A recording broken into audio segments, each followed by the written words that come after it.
Udah tak record. Oke.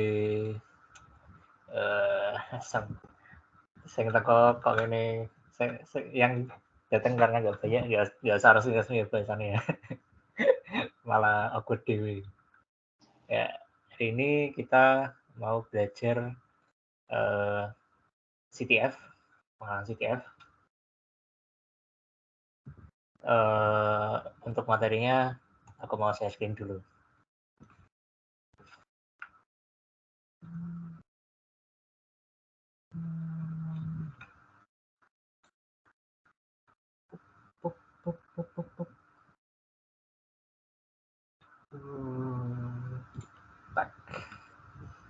Sudah terlihat?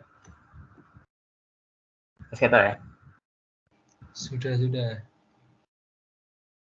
Security CTFs or capture the flag competitions have nothing to do with paintball or shooter games, but they are awesome to learn tactics.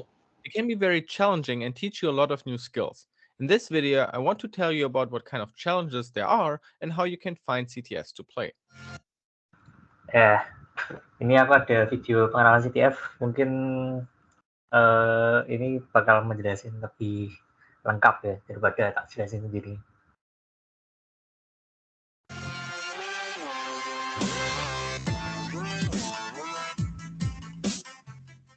Generally, there are two categories of CTFs, Jeopardy style and attack and defense. While the second one sounds like a lot of fun, personally, I've never played one, so I will only focus on the Jeopardy style, especially because it's easier to get into. So a typical CTF offers a bunch of different challenges that you have to solve. Di sini udah jelaskan ada dua macam CTF ya. Yang pertama itu Jeopardy dan yang satunya attack defense. Nah, yang biasanya kita pakai pas penyisian di CTF itu kita pakainya Jeopardy. Commonly, you have to exploit some kind of service, so you get remote access to the server, so you can then read the content of a file that contains a special string, the flag, which is proof that you hacked the system. You can then enter the string in a form and you get points depending on how hard the challenge. Ya, simpelnya CTF itu nggak beda jauh sama CP. Di CTF kita punya soal ada was for your team. Usually, a challenge has a title, a short description, and maybe infos on how to reach the service or a file to download.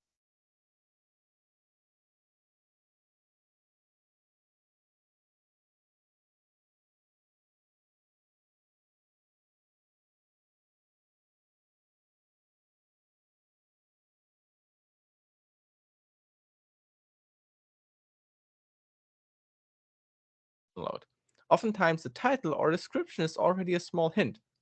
So, for example, here was a challenge called SHA-1L code at the HitCon CTF 2014, and without really looking into the challenge, I already assumed that you have to write shellcode, and it has to do something with SHA-1 hashes, maybe writing shellcode in the form of SHA-1 hashes. And indeed, that was the solution in the end.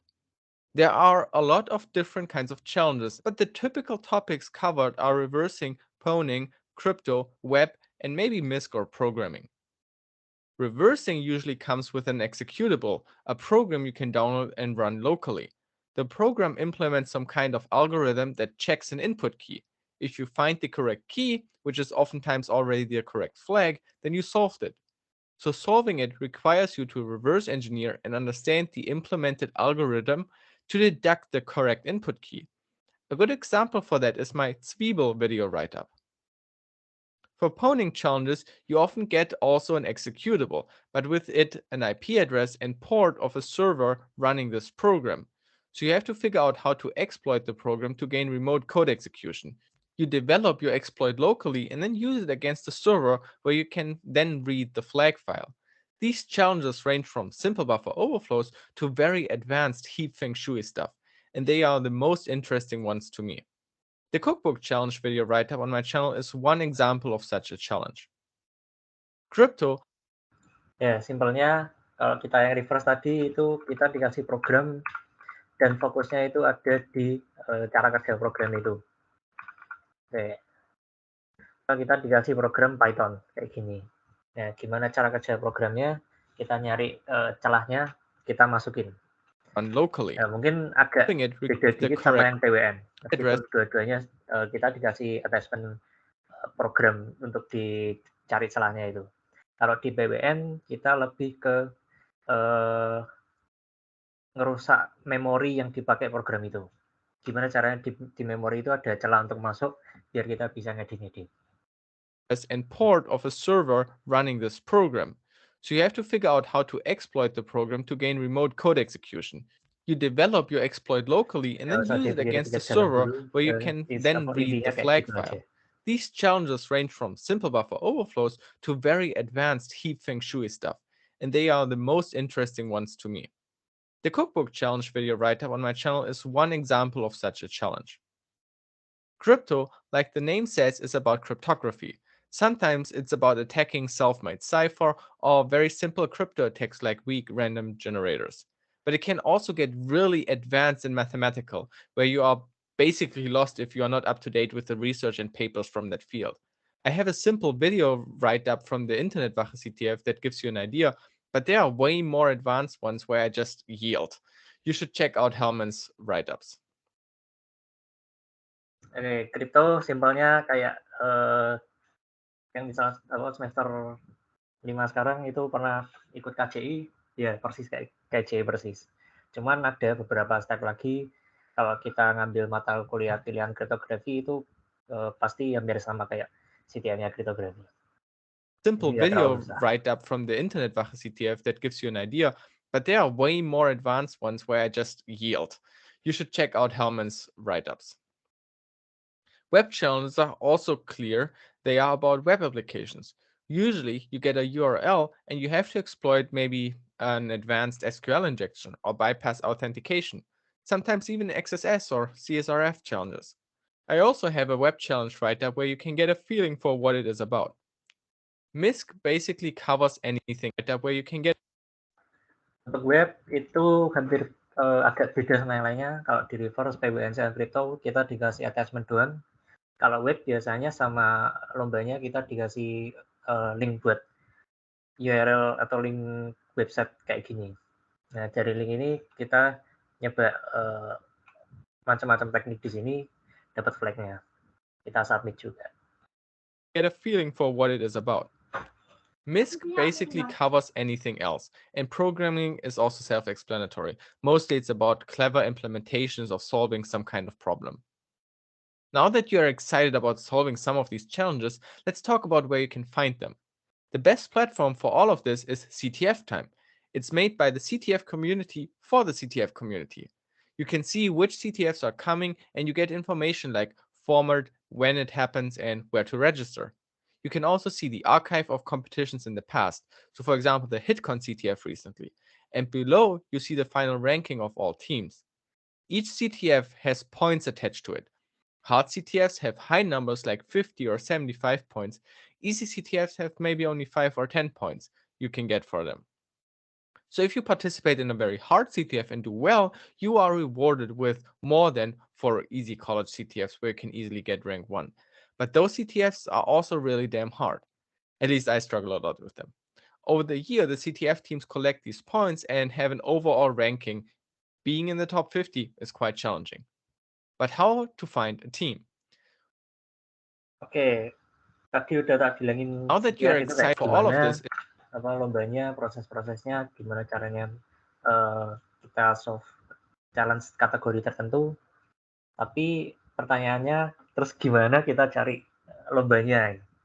Biasanya orang-orang itu bingungnya di situ kalau misal nyari lomba itu kemana ya Mas? Apa lomba online yang gratis ada nggak Mas? Itu biasanya kita pakai yang namanya CTF Time. CTF Time It's made by the CTF lomba-lomba online for the CTF yang kebanyakan yang hampir semuanya itu malahan gratis dan disupport sama komunitasnya. Kita bisa join, lalu tergantung tergantung skornya CTF ini, misal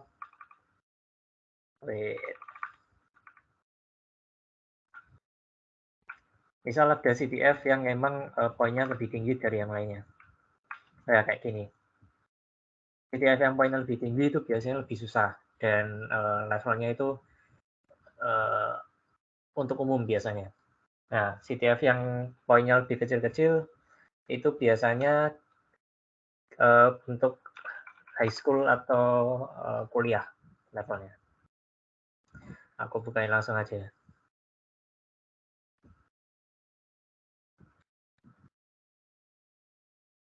Nah, untuk CTF kita gampang aja. Misal kita hari ini pengen CTF nih nanti. Kita cari aja CTF ini. Hari ini ada 2 CTF. Kita mau daftar, tinggal participate di sini, biar nanti kehitung ke skornya tim kita, baru kita daftar ke sini.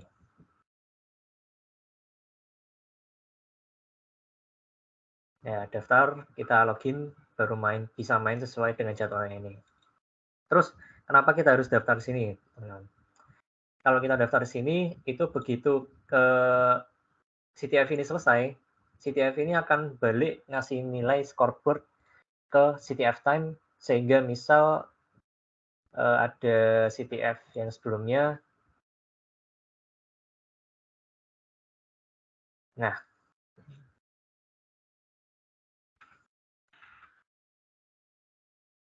misal ada tim ini noob lagi itu join. apa ya, Zid? Oh, nggak kelihatan ya? Iya. Wait. Masih ke video yang tadi.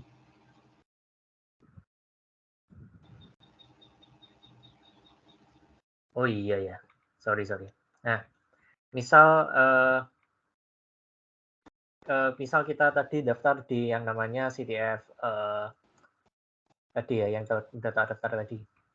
Nah, ini contohnya 2021 aku pernah ikut CTF namanya Meta CTF. Nah, skornya itu balik ke sini. Mungkin nggak ada di scoreboard ini ya. Kita dapat skor segini, di tim kita itu kontribusi langsung skornya, misal kita dapat 4.925 poin. Nah, ini nanti juga kontribusi ke leaderboard atau ranking tim CTF di Indonesia. Nah, contoh di Indonesia itu ranking 1 Sektek Gading.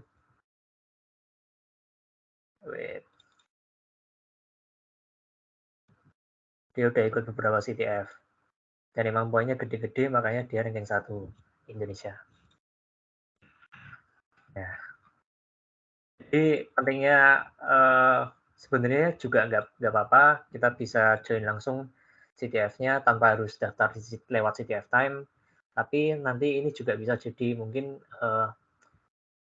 portofolio ya, kalau misal kalian mau join magang atau daftar kerja kemana-mana, ini mungkin bisa dipakai untuk portofolio. Oh, ini orang ini pernah ikut CTF di macam-macam tempat, kelihatan di sini.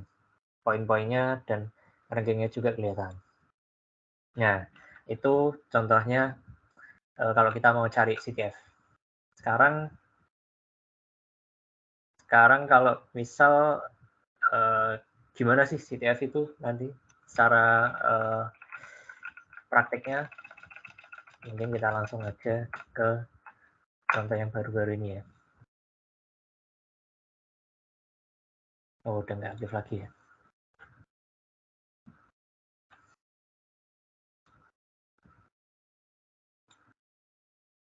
Kita coba cari CTF ada nggak ya.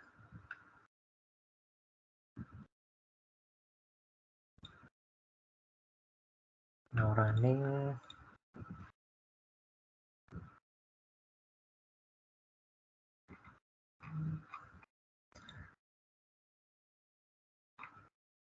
Misal kita join langsung aja.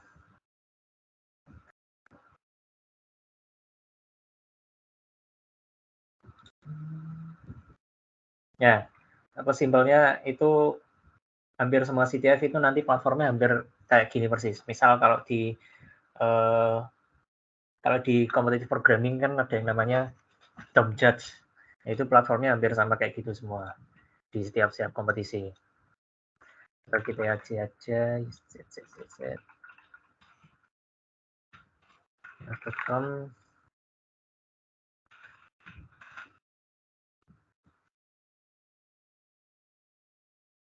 Oke, kreatim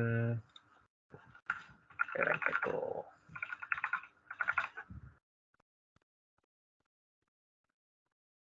Nah, sesuai kategorinya ada beberapa challenge juga. Nah, tiap challenge-nya ada judulnya, terus ada poin yang bakal kamu dapat, terus ada deskripsinya, ada juga service remote-nya yang bisa dipakai buat kita dapetin flag-nya.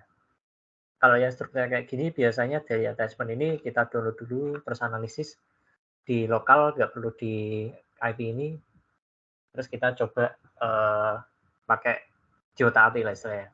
Kalau udah bisa sukses, kita bisa ngotak-atik ini, baru ngotak-atik lewat service-nya ini. Jadi kan kalau kita misal tak contohin,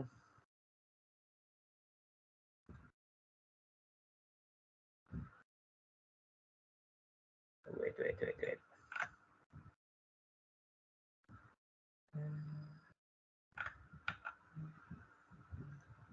Oh, nggak bisa share ya, screen ya. Ganti dulu gimana ya?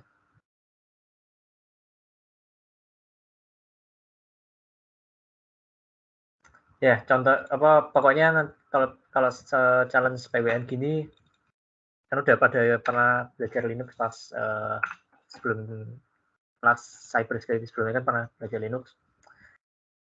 Biasanya itu di TMD kita ngetik aja kayak gini, itu kita langsung connect ke server remote-nya. Nah, dari server remote-nya itu kan ada output-nya sendiri nanti. Wait, aku mending share screen beda lagi ya.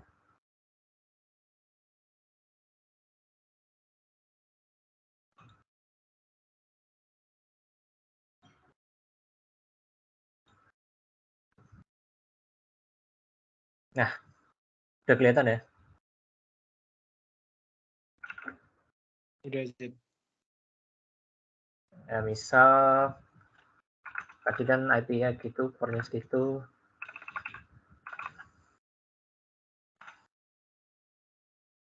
Nah, programnya itu kayak gini, simpelnya. Bisa kita atik sembarang, itu gimana caranya kita solve, itu nanti ada caranya sendiri juga.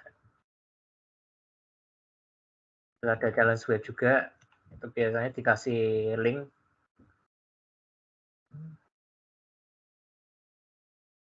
Nah, ls.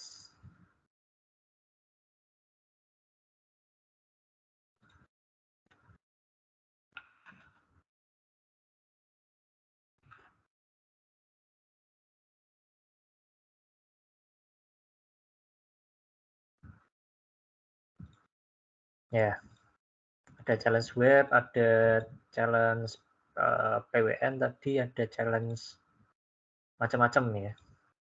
Event engineering kita cuman kasih program aja, nggak ada service-nya kayak PWN tadi. Terus kriptografi, ada juga forensik.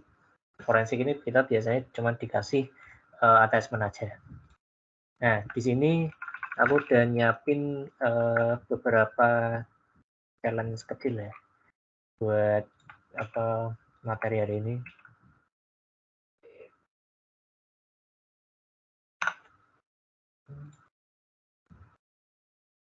Oke. Sini ada beberapa challenge dari data kumpulin dari beberapa kompetisi CTF lokal di Indonesia.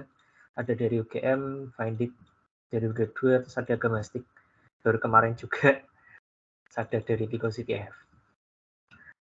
Nah, kita start dulu kali kita.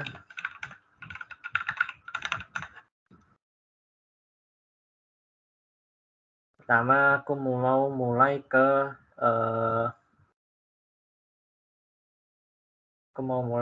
ke kriptografi ya, guys. Kriptografi ini kita cuma dikasih beberapa teks ini doang. Ada C, ada E, ada N. Nah, ini sebenarnya nilai apa?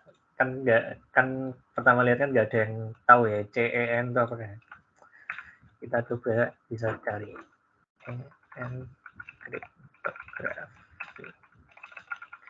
Nah, jadi kalau misal kita mau CTF, salah satu skill yang penting itu bukan teknik ini ya, gimana kita cari kelemahannya, tapi gimana kita cari di Google dari clue-clue yang udah ada.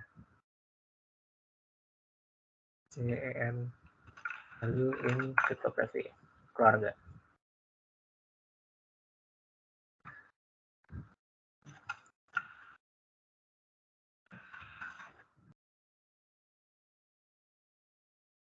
Ketemu ya.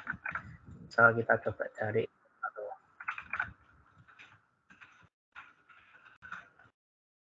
kelihatan.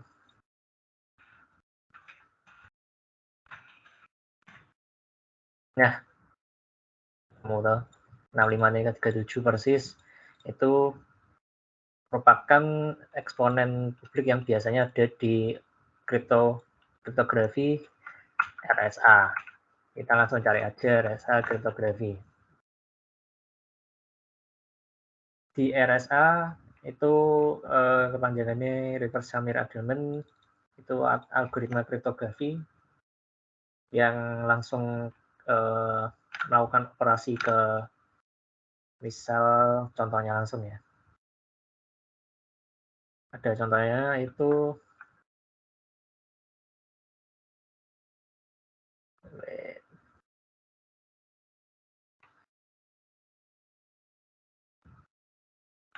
Alice.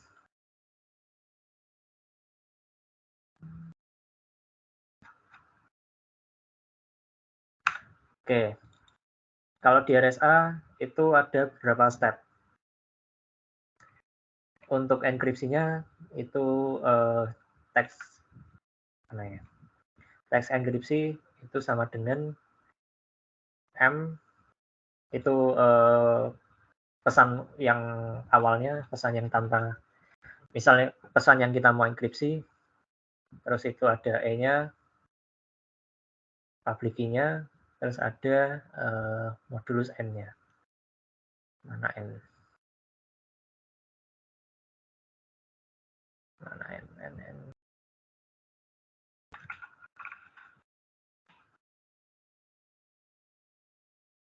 Ya. Oke, N itu modulus ya. Kan ada value C, E, N sini. Itu korelate langsung ke sini. Cuman di sini yang aneh itu RSA itu biasanya pakai value yang besar. Misal kita mau RSA encryption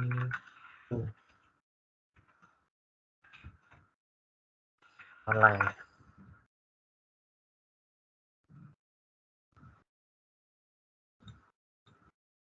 RSA key pair. Misal kita mau enkripsi CF dan public key. Ya, sebenarnya value yang ada di public key itu interpretasi dari gimana ya ngomongnya. Istilahnya ini tuh beberapa data yang emang panjang banget kayak gini. Nah, misal tak copy pun itu kombinasi modulus sama eksponennya itu banyak banget sampai tidak ada hubungannya sama ini. Angka itu kalau misal kita buat public key-nya nggak sampai sepanjang ini. Nah, tapi kelemahannya di RSA yang ini itu dia modulusnya terlalu kecil. Modulusnya kalau di RSA itu kan syaratnya kalau kita mau tahu untuk modulusnya itu kan kita harus tahu dua value P dan Q-nya. Dari value P dan Q-nya kita dapat N-nya. Jadi N-nya itu istilahnya P dan Q-nya. Nah, untuk dekripsi kita butuh yang namanya value D. Untuk dapat D-nya kita dapat dari modular inverse dari E. Ya, kayak gini. Kita dapat value D. Nah, dengan dapat value D ini dari P dan Q kita bisa dapetin pesan utamanya. Ya, kayak gini dekripsi pesan utamanya. Cuman lalu maka yang harus dilakukan itu kita cari dua faktor dari nilai n ini. Begitu kita dapat dua faktor nilai n ini, kita tahu kesan utamanya. Kita langsung aja. Ada beberapa teknik ya. Kalau di kriptografi. Pertama kita langsung source untuk faktorisasinya. Itu biasanya ada teknik-teknik sendiri. Ada yang namanya RSA CTF tool.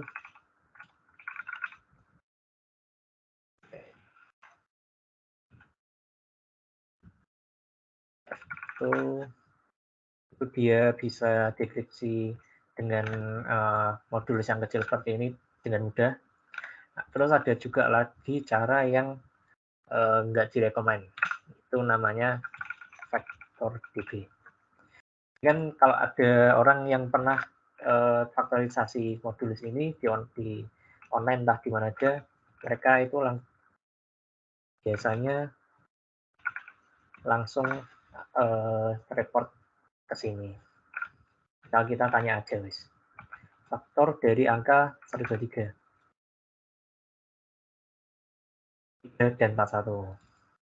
Faktor dari angka 645. 3, 5, dan 43.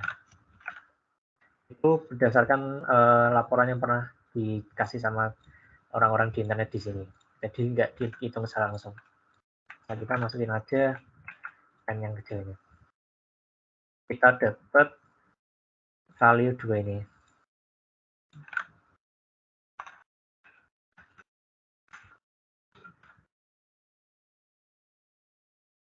Oke.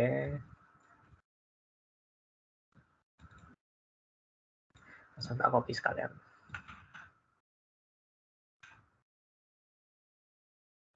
Kita dapat nilai P.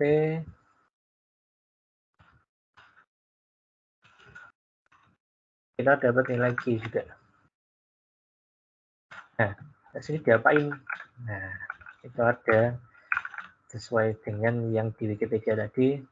Kita cari nilai D ini dari modular inverse nilai E dan N-nya. Asal kita dapat nilai eksponennya kita ada, dan N-nya sama faktor-faktornya, kita bisa dapetin D-nya. Aku di sini aku udah pernah nyoba buat tool sendiri buat ngitung itu. Misal, nah, kita masukin langsung aja. Oke, kita modulusnya masukin, ada eksponennya 65537, ada nilai faktor 1 dan faktor 2-nya. Langsung coba.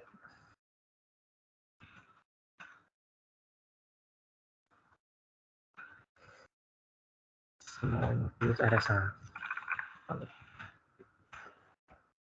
Nah, kita dapat langsung flag-nya. Kayak gini, teman-teman. Nah, flag itu kita begitu dapetin, langsung kita bisa submit. Contohnya di challenge tadi, kalau misal di CTF tadi ada challenge kayak itu, misal kita submit sini aja, langsung submit, itu langsung dapat poinnya yang ada di sini. Cuman ini kan beda challenge-nya, gue contohin aja. Oke, crypto udah on.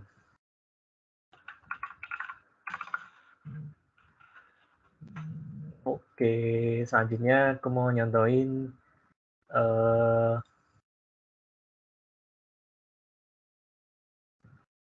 oke, apa aja ya?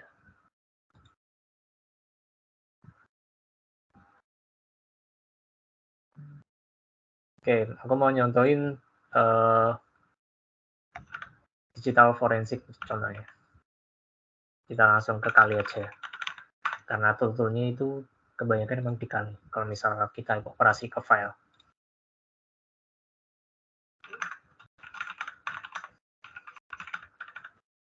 Misal kita mau ke PDF, CSS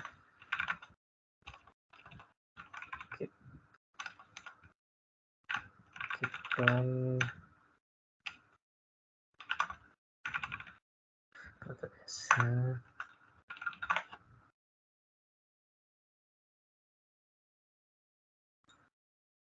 kita clone dulu ya teman-teman.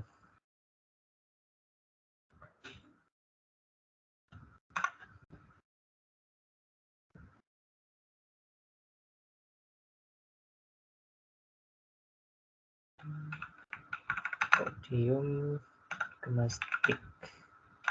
Oh, size. Oke, kita buka challenge-nya forensic hierarchical. Nah, jadi untuk challenge ini kita cuma dikasih gambar kayak gini. Mau diapain? Nggak tahu. Itu kita coba otak-atik gambar ini. Nah, salah satu teknik yang bisa dilakukan kalau misal kita dikasih satu file dan nggak tahu suruh ngapain, itu biasanya kita cari file yang tersembunyi di dalam file yang dikasih itu. Jadi ada teknik yang namanya binwork ya teman-teman.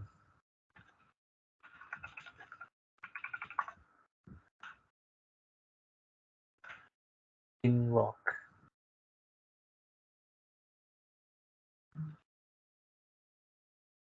Ya, binwork ini merupakan tool kalau misal kita bisa dalam satu gambar itu misal ada beberapa gambar-gambar lainnya yang di dalam file itu bukan berarti dalam gambarnya itu kita bisa ekstrak file-file itu pakai tool ini ya teman-teman. Misal di sini itu kita belum ngapa-ngapain, kita mau coba binwork di file yang tadi ini. Oke, binwork dengan extract child.png.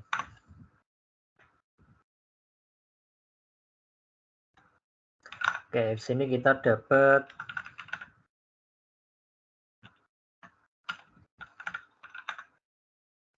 file zip dan file picture1.png. Kita langsung buka aja.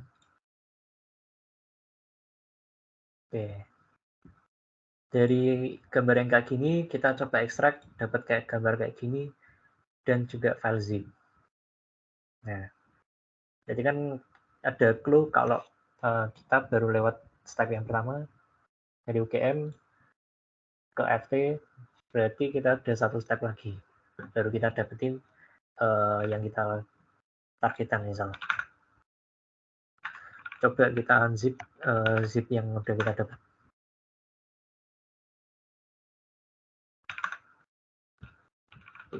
Satu.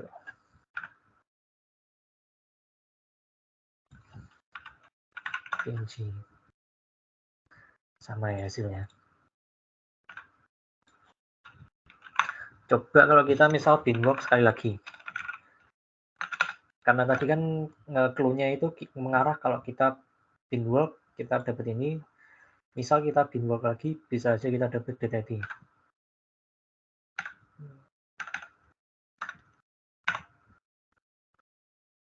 Oke, kita dapat file lagi. Oke, sekarang kita dapat picture 2. Ada tadi. Dan juga file rar. Coba kita lihat file rar-nya itu isinya apa aja, teman-teman.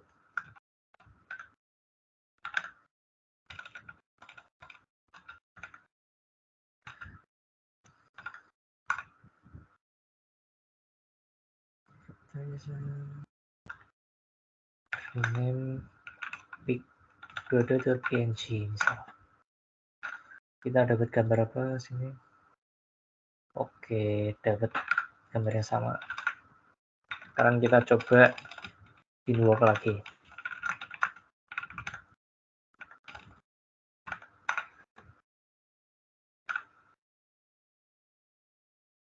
Di sini kita dapat dua file, zlib dan file kosong kayak gini.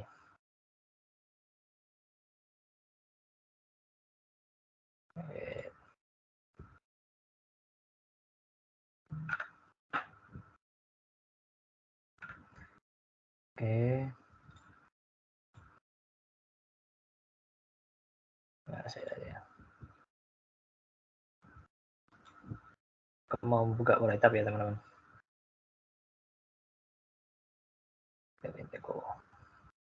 Oke. Jadi kan kalau misal kita setelah write-up, biasanya contohnya pada di Gemastic atau di Findit yang pernah tak ikutin, itu biasanya setelah kompetisi ada yang namanya pengumpulan write-up. Pengumpulan write-up ini dalam kebanyakan kompetisi itu bersifat wajib, yaitu biasanya dikumpulkan PDF, isinya itu beberapa hal. Si write-up CTF itu terdiri dari nama timnya, terus ada juga apa aja challenge yang di-solve, step-step untuk solve-nya, script untuk solve-nya kalau ada,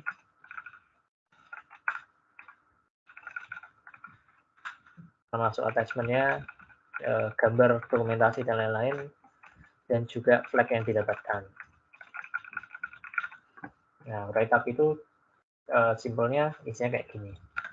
Nah, contoh write-up kayak gimana? Misal aku mau buka write-up yang pernah kita buat sebelumnya. Find it.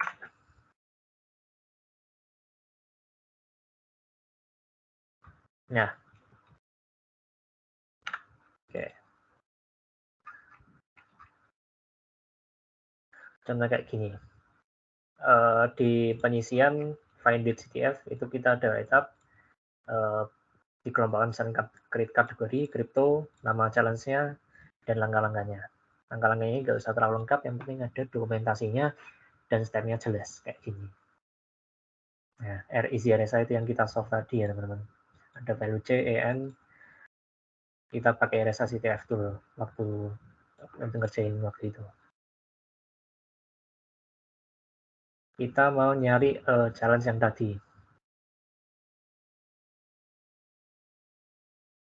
Ya, challenge yang kita barusan solve tadi ya teman-teman. Oke.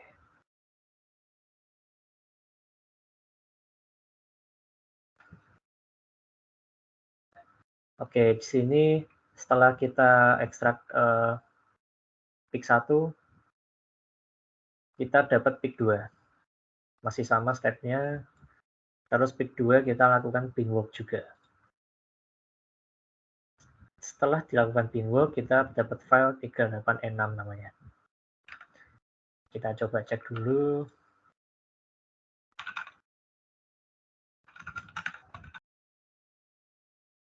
Gede ya teman-teman. Coba kita samain komennya sekarang tadi. Bin work. Oke.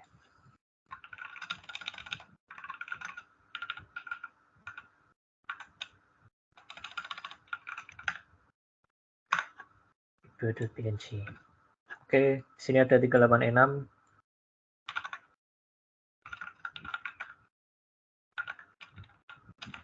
Kita coba cek sini. Yang pernah tak tulis itu file 38E6 merupakan file PNG. Coba kita langsung coba buka.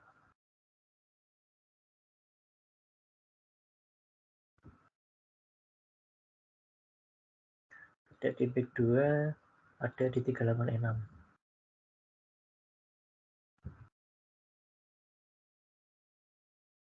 Ya, 38E6 itu nggak bisa dibuka, tapi tetap dia bukanya berupa file PNG. Nah, kenapa kok dibukanya file PNG? Karena misal kita lihat struktur data yang ada di dalam file 38E6 ini. 38E6. Panjangin ya. Kita langsung buka di VS Code aja deh. Biar gampang.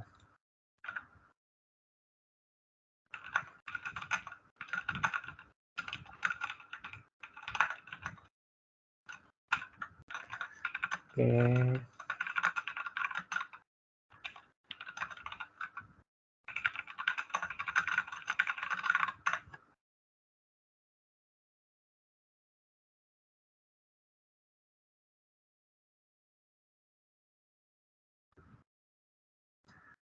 Oke, sambil nunggu pusing kita lihat di struktur filenya. Oke.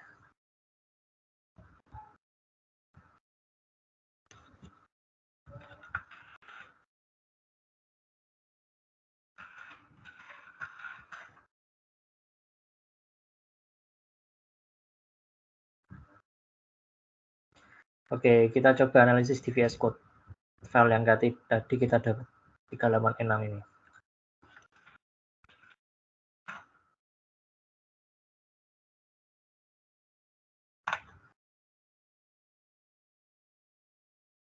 Di halaman 6, anyway, text editor. Dan nah, ini kan kelihatan hexdem ya teman-teman. Apa itu hexdem?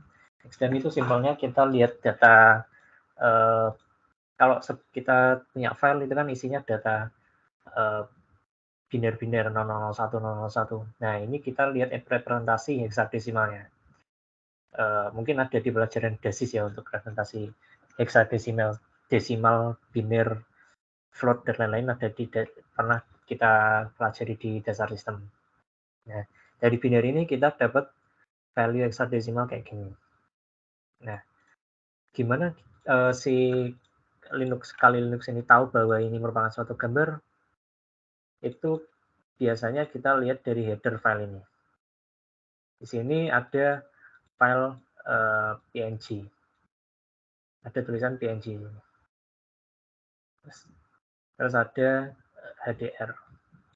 Kita misal coba langsung cari aja. Copy langsung file. Ya. Jadi header tiap file, tiap jenis-jenis file itu merupakan punya value yang unik. Untuk PNG itu value-nya kebetulan kayak gini. Untuk exe mungkin beda lagi. Misal tak cari ada file executable kayak gini.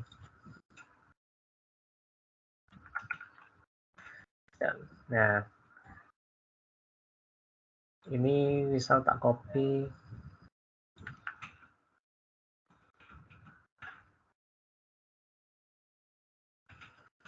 File. Nah, ternyata ini merupakan file executable linkable format atau ELF. Ya, simpelnya kalau misal kita nyoba analisis suatu file, kita dapat dari internet, kita coba analisis kayak gini ya teman-teman. Namanya hexdem. Ya, cuman ada yang aneh. Coba kita lihat PNG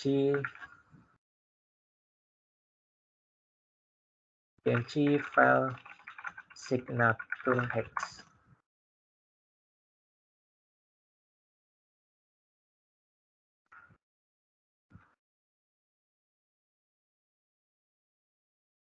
Ya, kita coba samain beberapa hex pertamanya teman-teman. Kenapa kok tidak bisa dibuka? Ini ada .png, ada 000 artinya kosong buat spacing. Terus sini kita nemu IHDR. IHDR. Cuman beda sama yang kita dapat.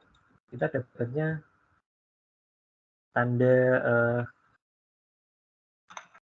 ini ya teman-teman. Beda sama yang tanda I. Harusnya value ini kita coba ganti ke ini. Cuman misal kita edit bisa nggak ya?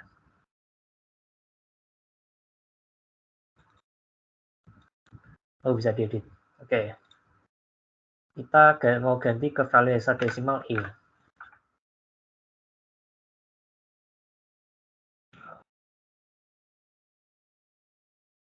Kita coba convert itu heksadesimal.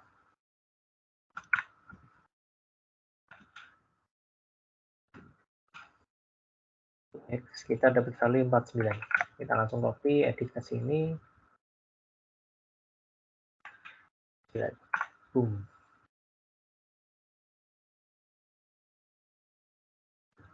Oke, selesai.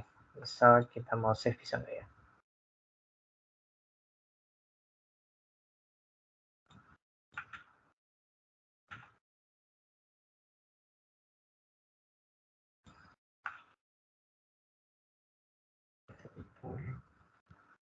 Oh, belum ganti.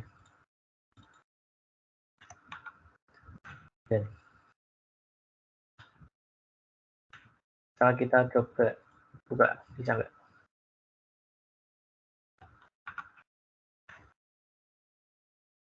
Oke, masih belum bisa teman-teman. Coba kita lihat lagi apa yang salah dengan step-step kita. Kita udah ganti IADR-nya ke value IADR. Udah tadi kita ganti. Ya, udah diganti. Terus step selanjutnya ternyata ada step tambahan yaitu CRC. Nah, saya klik di ganti dicek. Jadi artinya kalau di setiap beberapa file itu ada yang namanya cek MD cek hash dari file tersebut ya teman-teman. Jadi cek hash ini itu menandakan kalau file ini itu korup atau enggak. Apakah file ini diedit di jalan terus disamain file dengan algoritma tertentu, semua value dari file-file itu dihitung ada value-nya.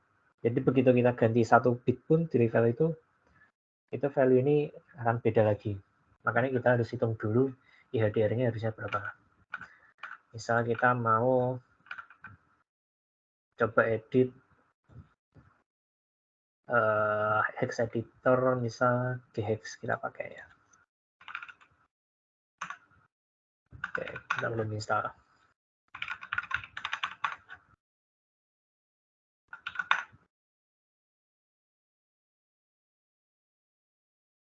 Ya, sambil misal kita coba cari.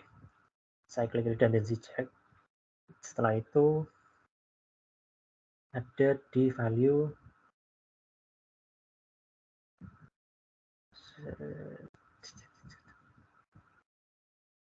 E6A8809 ada di, kita langsung cari aja deh. Klik redundancy check in PNG.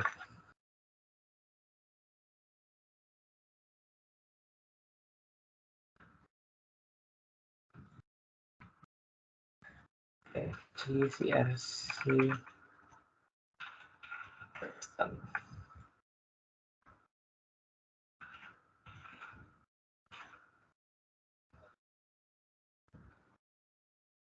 Oke, line pertama itu signature PNG kayak tadi IHDR-nya. Terus line kedua itu file tinggi panjang karakteristik gambar lainnya. Terus yang terakhir itu file CRC ada di line kedua 4 byte. Artinya semua byte ini itu CRC. 13 1 2 3 4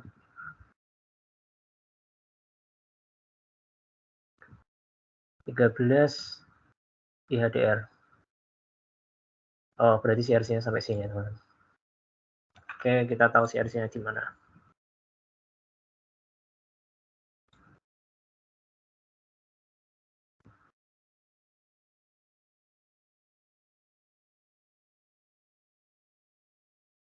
Oke.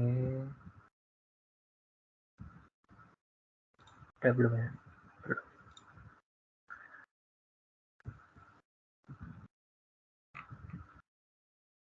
Ya, misal kita mau lihat dulu langsung sekalian ya, sambil nungguin. Misal kita coba analisis lagi heksadesimalnya.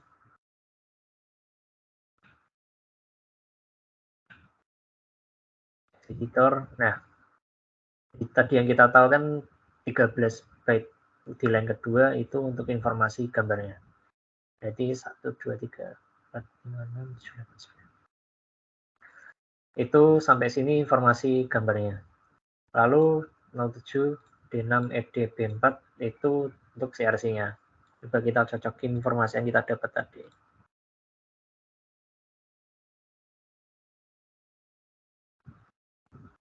06 D6 ED B4.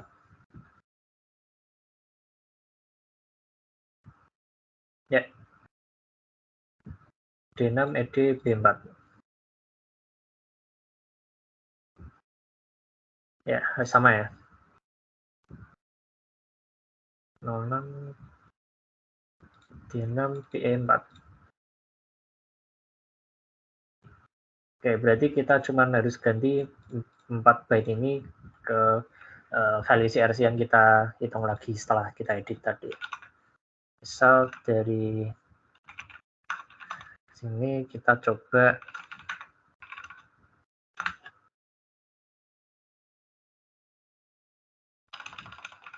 forensic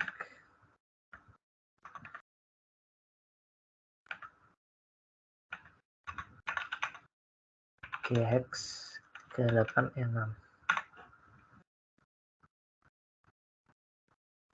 Oke, tadi kan kita ganti value sini ya. Jadi ke 49.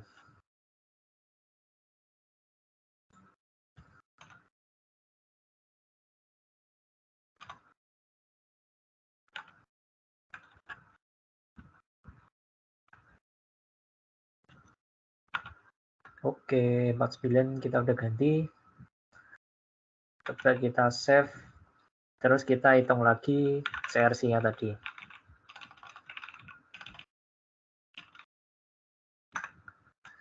Belum bisa juga ternyata.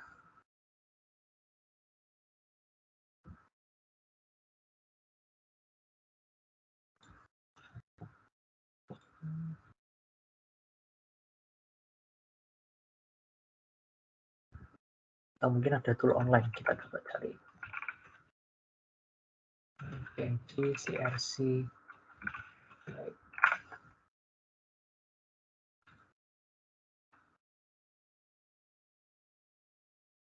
Ada, harus kita input hex-nya langsung ya teman-teman. Oke, kita langsung pakai aja PNG check ke file ini. Computed E6 A8 88069 tapi expected-nya 07 D6. Nah, kita coba copy file ini. Kita langsung edit ke 07 D6 ED B4 ini. Apa tadi value-nya? 07 D6 jadi E6 A8 8069. Kita coba save. Kita buka, bisa lah. Oke, kita dapat file-nya teman-teman. Dari sini kita udah beda lagi gambarnya, karakteristik gambarnya. Kita nggak dapat gambar kayak gini, cuman kita dapat gambar yang beda. Nah, kalau misal kita coba ekstrak lagi, buat jaga-jaga, misal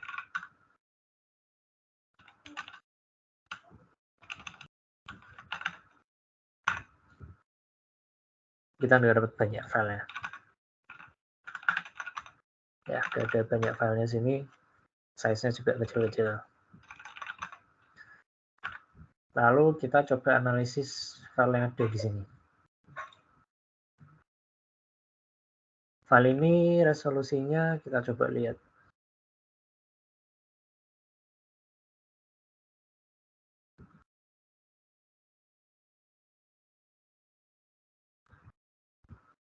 Misal kita coba analisis resolusinya, size-nya 1,9 megabyte, terus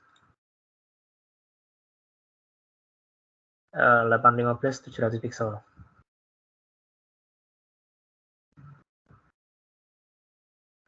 Oke. Nah, dari sini kita bisa coba beberapa hal selain binwalk tadi. Misal kita coba gambar itu kita cari string ada flagnya atau enggak, file flagnya enggak ada, kita coba analisis binarnya tadi juga enggak ada, lalu kita coba steganografi di file ini juga enggak ketemu apa-apa.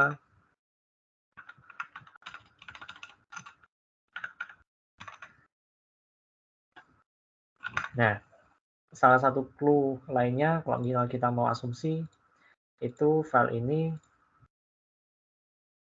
salah satu karakteristik yang agak mencurigakan itu file ini dengan resolusi 815 700 pixel dia punya size 1,9 megabyte. Misal kita iseng-iseng googling ya. Sebenarnya file pixel segini itu harusnya size-nya berapa sih di PNG?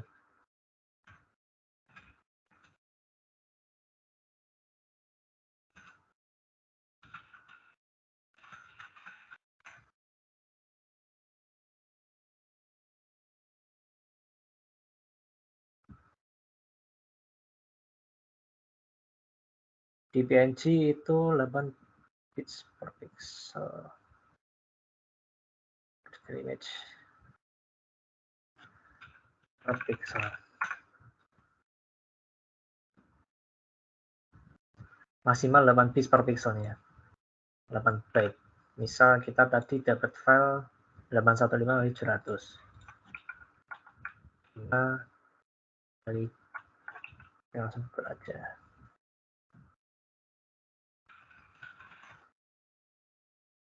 Yang 5 kali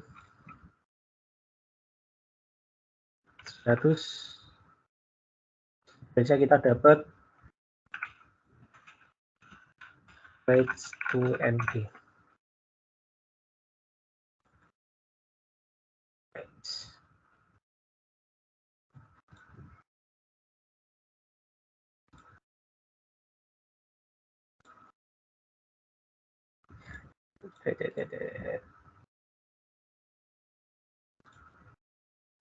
Nah, nggak sesuai sama ekspektasi kita tadi.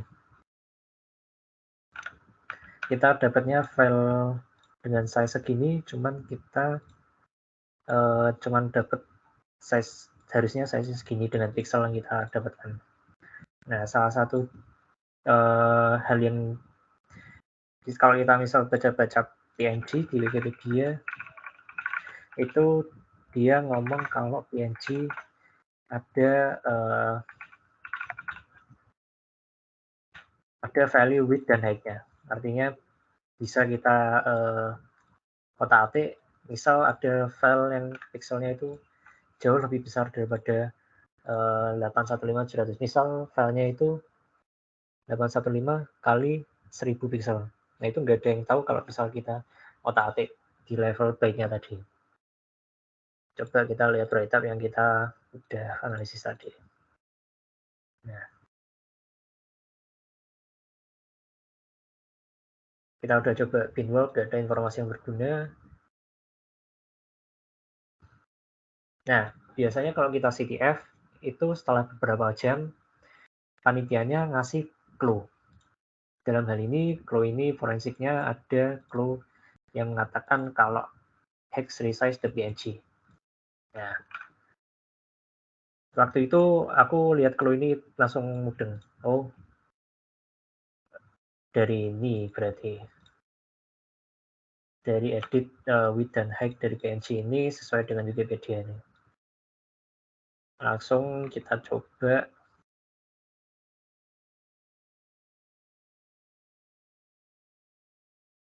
LDR CRC setiap kali nyoba.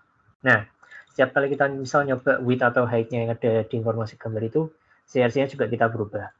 Jadi kita udah ngelihat plan-nya itu pertama kita ganti width atau height-nya, run, terus ganti CRC. Ya, step-nya cuma ini doang. Kita coba. Di file signature-nya PNG,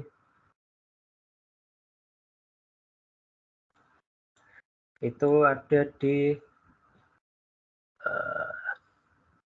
width height ada di 13 byte pertama setelah IHDR, yaitu ada di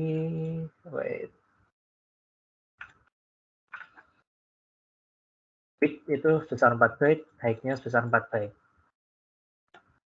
Misal kita nyoba edit ke height-nya, karena kalau misal kita nyoba edit width-nya itu kemungkinan bakal merusak struktur gambarnya. Jadi gambar itu kan struktur datanya seperti ini ya teman-teman. Misal ini binary gambar.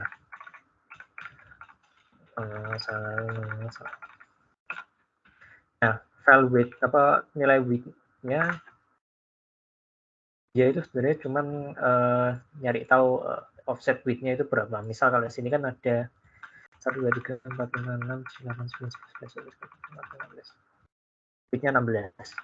Kalau misal kita ganti 17 gitu bakal merusak gambarnya kayak gini. Hasil gambarnya jadi korup dan nggak bisa dibaca lagi.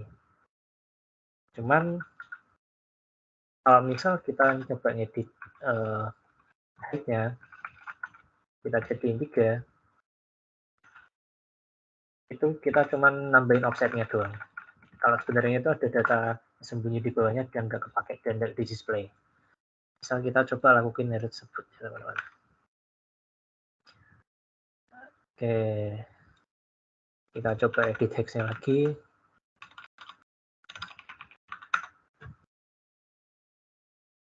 Di sini setelah IHDR, value-nya ada di 000003.f.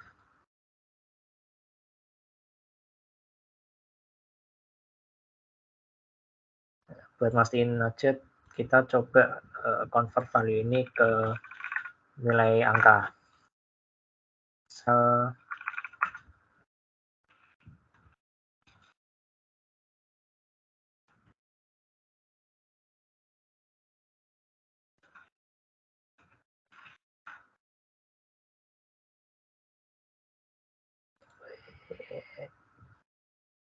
Long to bytes.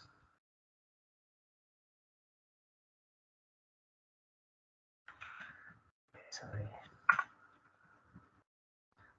Oke, sih. Langsung tinggal aja berarti. Itu long.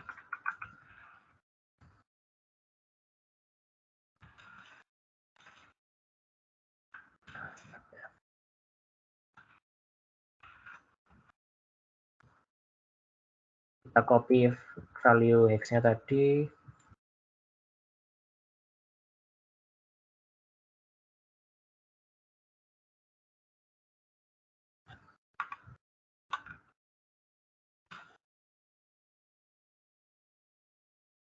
Ke 032F.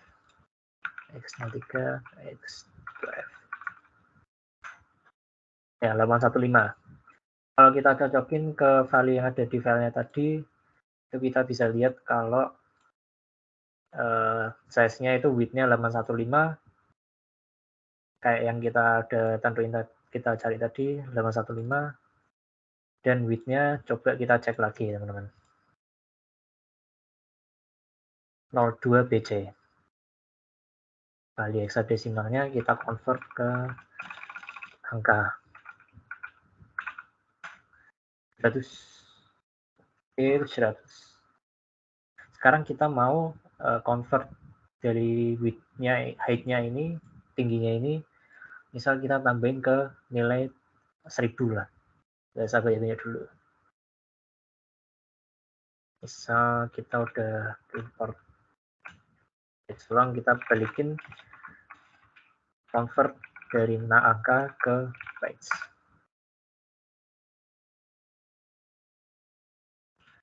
Bytes, kita mau ngasih nilai 100. sorry 1000. 03 E8. Langsung kita edit aja di sini. Seperti yang tadi, 4 byte pertama itu width-nya, 4 byte selanjutnya itu height-nya.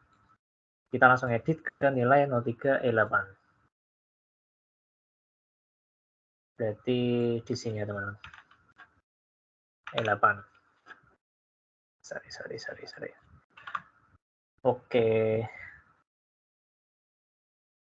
Oke, ada saja clear. Kita save. Kita belum bisa buka dulu karena ini CRC-nya beda. Coba kita analisis dulu. Oke, D7 channel C1 3C.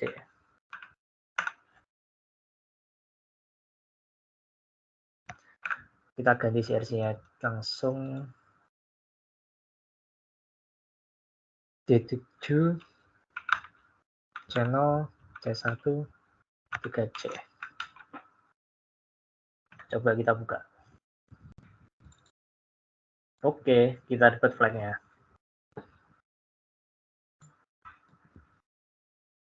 Nice.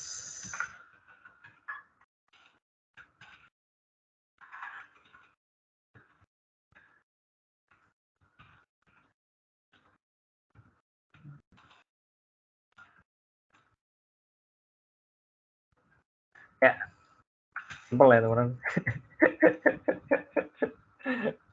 Ya mungkin stepnya banyak, cuman isinya itu cuman perulangan doang. Asal kita udah tahu clue-nya dan kita udah tahu arah-arahnya, itu sebenarnya gampang. Tinggal kita ngikutin step-stepnya aja. Oke, forensik, digital forensik kita udah clear. Kita dapat flag-nya, file di CTF, kita submit, kita dapat poin. Nah, CTF sesimpel itu aja. Ya, sebenarnya masih ada challenge lagi yang udah tak upload. Misal di challenge web itu udah tak upload di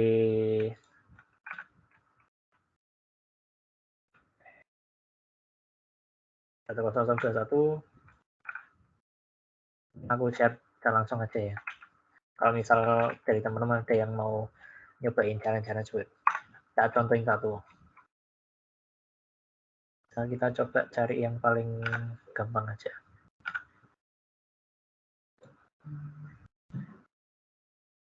Oke, kita coba challenge web namanya pemanasan. Di pemanasan kita ada file flag ini, ada file index ini kayak gini. Ini seluruh clue dari web dari challenge. Kalau misal kita di CTF beneran, clue-nya cuma ini dong.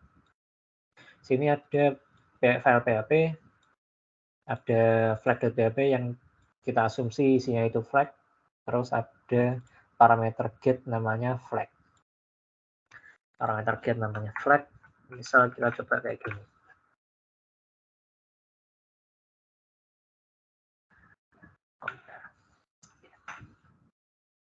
Ya. Oke, flag itu kemudian akan di-compare apakah nilai yang ada di flag dari get ini sama dengan flag yang ada di lokal mesin tersebut dengan menggunakan strcmp PHP.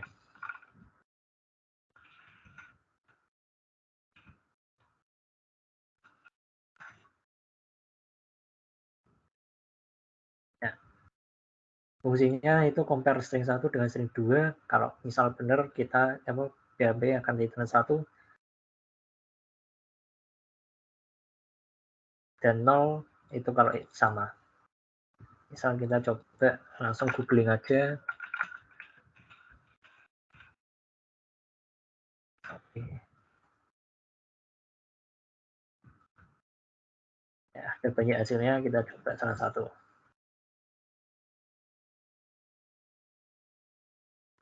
Di sini hampir persis. Apakah password yang ada di lokal sama dengan parameter get password. Kita coba cari sini gimana cara dia solve. Nah, katanya orang ini STRCMP PHP itu ada masalah kalau misal compare string dengan value yang bukan string. Istilahnya kita compare string dengan angka atau misal array, misal kita kalau misal kita compare dua value itu akan hasilnya 0. Dan kalau 0 itu akan langsung masuk ke sukses. Kalau di codingan kita tadi, kalau misalnya hasilnya 0 langsung sukses. Misal kita coba langsung aja.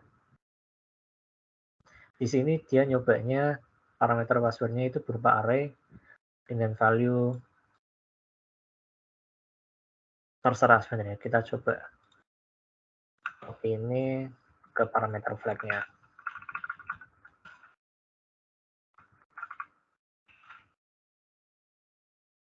Kita coba sembarang aja ya. Nah, simpel itu. Nah, kita dari challenge ini tahu kalau STRCMP di PHP itu punya kelemahan di compare selain string. Misal di array, kita bisa langsung insert array, compare-nya langsung hasilnya 0. Dari kita solve CTF, kita kan dapat beberapa macam challenge.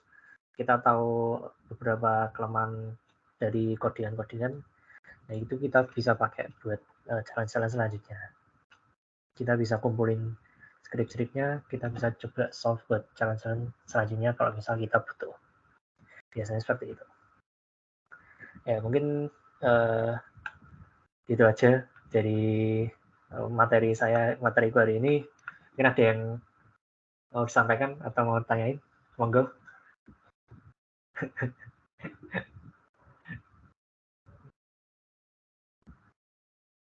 Silakan. Jadi itu tadi yang pakai kali itu emang toolsnya khusus di kali aja ya? Nah, tools kali itu sebenarnya ada yang khusus kali, ada yang emang umum kan. Kalau misalnya yang kita pakai ini, misalnya ghex, gnccheck, string dan lain-lain itu sebenarnya nggak cuma kali bisa, di Ubuntu bisa. Cuman kalau misal kita ada tool yang kali itu kayak gini yang agak rumit lagi, itu memang beberapa dikali kan. Gitu. Jadinya mending pakai kali sekalian ya, yang lebih lengkap. Beberapa tool memang ada dikali doang. Tapi sebenarnya kalau pakai Linux biasa bisa, cuman installnya agak ribet. Kalau kita install kali kan langsung ke install semuanya gitu loh. Jadi enak langsung dipakai.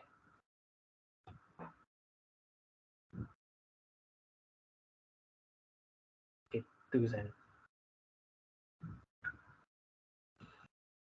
Monggo ada yang mau tanya lagi?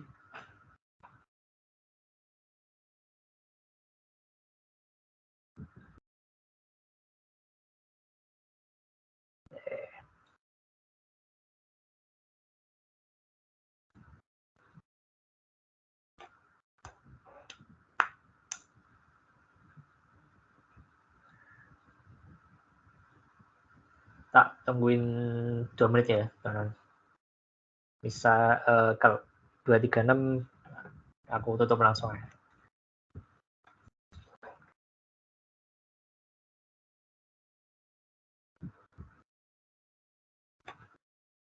Oh ya, link challenge webnya belum tak share ya.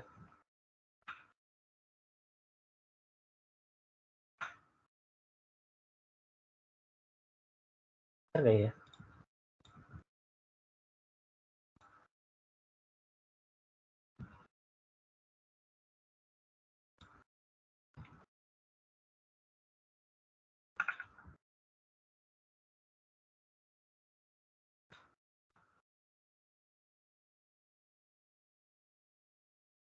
Oke, kalau misal kalian mau ada yang mau nyoba-nyoba boleh di situ ya teman-teman. Oh, gagal.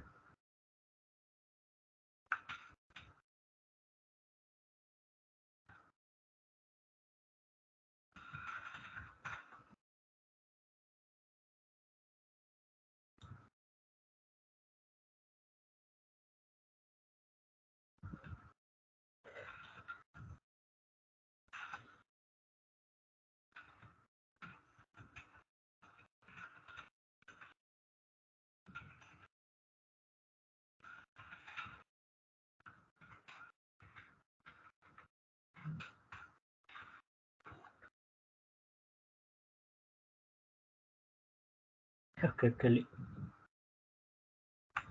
Lawan hacking boy. Ya sudah. Hacker kena hacker. Ketahuan Hacker sama kena Teams. hacking. Microsoft mungkin delok ngitingnya. Oh bahaya. Gak boleh ngirim. Ya mungkin tak tutup aja Sen. Oke. Mungkin itu aja dari aku. Kalau ada kesalahan mohon maaf. Terima kasih perhatiannya. Assalamualaikum warahmatullahi wabarakatuh. Monggo dilanjut aktivitasnya. Thank you. Terima kasih sih.